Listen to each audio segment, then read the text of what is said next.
Hello student, myself S R Thakur. आज हम JEE main 2025 phase one का question discuss करेंगे। तो वो क्वेश्चन हमारे सामने है। Let the distance between two parallel line be 5 unit and a point P lies between the lines at a unit distance from one of them. An equilateral triangle PQR is formed such that Q lies on one of the parallel lines while R on the other. Then we need to find value of this expression QR square. देखते हैं, पहले इसकी diagram बनाते हैं। तो जैसे इसकी diagram बनाएंगे हम कोऑर्डिनेट सिस्टम की हेल्प लेते हैं डायग्राम के लिए। जैसे एक्स एक्सिस, वाई एक्सिस। अब वन पॉइंट, देखो ये पॉइंट दिया हुआ है कि point P lies between the lines at a unit distance from one of them. और दो पैरेलल लाइन दे रखी है जिनके बीच में डिस्टेंस कितना है, 5 है। अगर हम एक लाइन एक्स एक्सिस को ही ले लें और दूसरी लाइन इसके पैरेलल ले लेते हैं at a distance of 5 unit, इनके ये डिस्टेंस कितना आ गया हमारे पास, 5 यूनिट। अब point P lies between the lines at a unit distance from one of them. अगर हम इस लाइन से इस पॉइंट P का डिस्टेंस 1 यूनिट लेकर के पॉइंट B रिप्रेजेंट कर लेते हैं, this point comes out to be P। और distance from one of the parallel line is given as 1 unit. अब सेकेंडली देखो, an equilateral triangle PQR is form such that Q lie on one of the parallel line. अब Q अगर हम इसी point को ले लें, दैट इज ओरिजिन, और यहां से इसको ज्वाइन करें, तो ये क्या बन गई, ट्रायंगल की साइड एक QP। R on the other parallel line, तो आर पॉइंट हम इसके ऊपर ले लेते हैं, अनदर पैरेलल लाइन के ऊपर।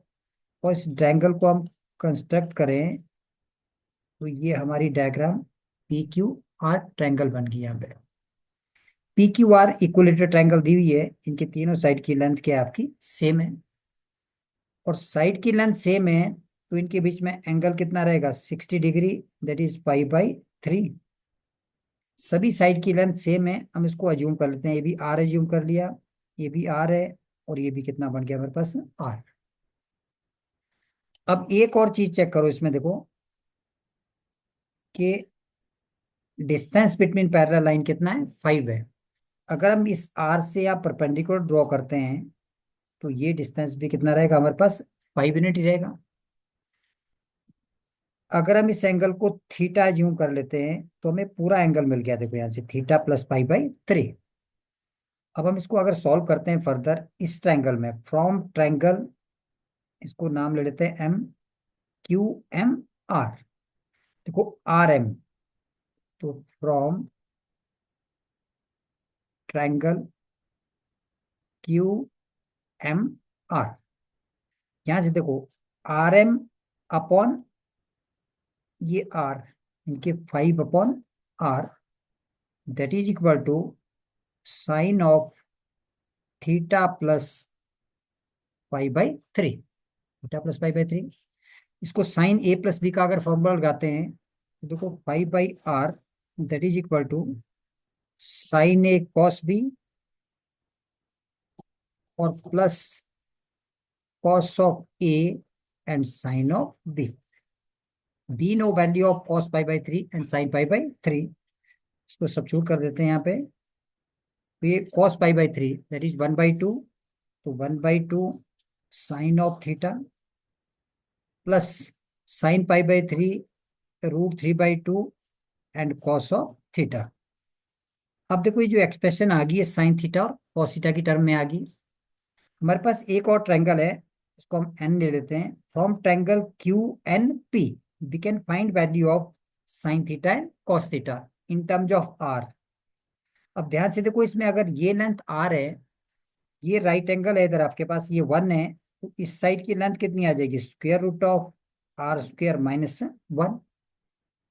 अब इसमें हम ट्रायंगल की प्रॉपर्टी का यूज करके we can find value of sine theta and cos theta. यहां से देखो, तो value of sine theta from this triangle that is 1/R, 1/R आ गई। And similarly cos theta that comes out to be base upon hypotenuse, Okay, square root of R square minus one upon R. अब हम इन दोनों value को यहाँ substitute कर देते हैं इसमें। It is 5/r equal to 1/2 sine theta, that is 1/r plus √3/2 cos theta, and the value of cos theta is √r square minus 1 और डिवाइड बाय r। अब तो कोई r तो कैंसिल ही हो जाएगा दोनों तरफ। 5 is equal to 1/2 plus √3/2 and square root of R square minus 1। 2 हम क्रॉस मल्टीप्लाई कर दें, this comes out to be 10 and 1 plus √3 and square root of R square minus 1। इसको भी सिंप्लीफाई कर देते हैं फर्दर। देखो 9 इज इक्वल टू √3 और square root of R square minus 1।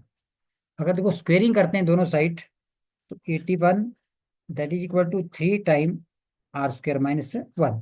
यानी कि यहाँ से देखो आर स्क्वायर माइनस 1 की जो वैल्यू है that comes out to be 27। इनके तो value of R square comes out to be equal to 28। तो what is R square? The length of the side of an equilateral triangle. हमें चाहिए थी value of Q R, तो R Q R के equal ही हो गया। Q R whole square comes out to be equal to 28.